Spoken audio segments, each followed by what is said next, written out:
Welcome back to This Is a Commander channel, where this is a Commander channel, and today I'm going to talk about Commander Tough Rules and Cool Interactions, episode 50. Today's episode is directly inspired by one of my recent games that I had while playing at one of my local game stores, and we ran into a tricky situation in which something happened towards the end of the turn, and then this triggered another thing, and some players weren't all too sure that what I was doing was correct.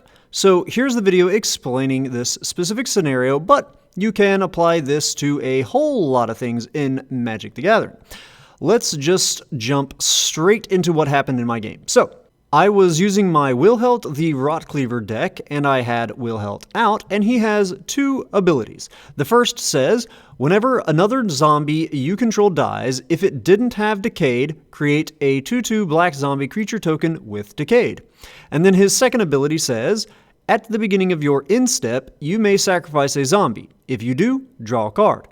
Also out on my battlefield is my Noxious Ghoul, which says, whenever Noxious Ghoul or another zombie enters the battlefield, all non-zombie creatures get -1/-1 until end of turn. Now, at this point in my turn, I've already had two zombies enter my battlefield, so there have been two triggers of the Noxious Ghoul, giving a total of -2/-2 to non-zombies. Then, as we went into my end step, I have my Wilhelt trigger, and I did choose to sacrifice a zombie, specifically a 2/2 zombie token without Decayed, which then triggers Wilhelt's other triggered ability to create another 2/2 zombie with Decayed. This then triggers my Ghoul to give all non-zombies -1/-1 until end of turn. It was at this point that I told one of my opponents that his 3 toughness creature should be sent to the graveyard, but he claimed that his 3 toughness creature still had 2 more toughness left. Was I wrong in how long these effects last? He explained how effects that last until end of turn, like what we see on the Noxious Ghoul, end at the beginning of the end step, which is when the Wilhelt triggered to let me sacrifice my non-decayed zombie happened, so that previous -2/-2 that they had is now ended, and now they're just -1/-1. So was he correct, and I made an error, or should his 3 toughness creature be sent to the graveyard? So let's take a look at the ending phase, which has 2 steps.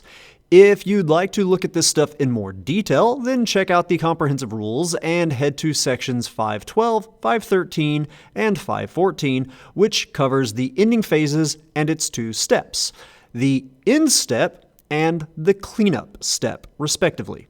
But for this case, we're going to focus on 514.2, which covers the cleanup step, which, importantly, happens after the end step. And it says, the following actions happen simultaneously. All damage marked on permanents is removed, and all until end of turn, and this turn effects end. This turn-based action doesn't use the stack. I can easily see why the confusion here, as most players just associate the cleanup step with the part of the turn where they discard down to their hand size. But it is actually here as well when effects wear off and are cleaned up, not the end step, but the cleanup step. So in my Wilhelt case here, and for you all in your respective games, if you have something that lasts until end of turn, and when you all pass priority after the post-combat main phase and get to that beginning of the end step, if there are new triggers going off, anything before that point lasting until the end of turn are all still actively applying. Anyhow, that's all I've got for today's episode. As always, I hope that all of you have found this video to be entertaining at least. I hope that a few of you maybe even learned something about the crazy rules in this great game of Magic. Have a good one. Ta-ta.